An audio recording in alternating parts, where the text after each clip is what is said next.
Hi, this is an update to some of my earlier videos describing how my saltwater RODI ATO automatic water change unit and how all that functions. So this is as of April of 2020, just this past week or so. I was able to update everything here. So still have the same old unit that I've had in years past, but up to 200 gallon or so per day off a booster pump. I'm at about 80 psi.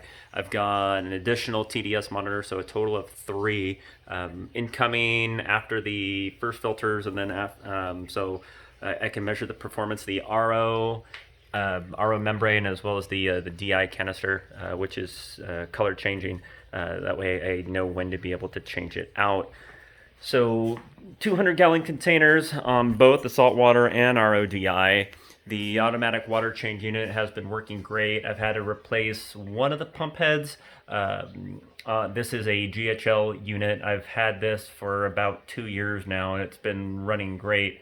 Just a little bit of maintenance, obviously, to replace one of the pump heads.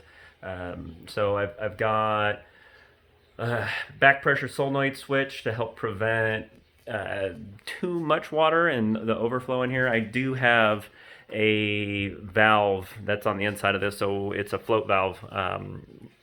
Actually mounted in a horizontal fashion. I had to bend some acrylic tubing to make that possible.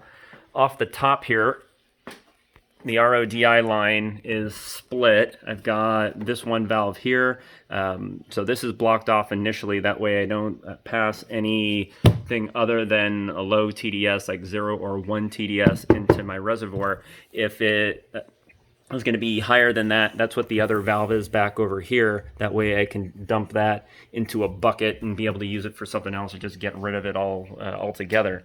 The 2 additional lines that you see down here, there's each one has just shy of about a 6-foot dipstick that goes into the container.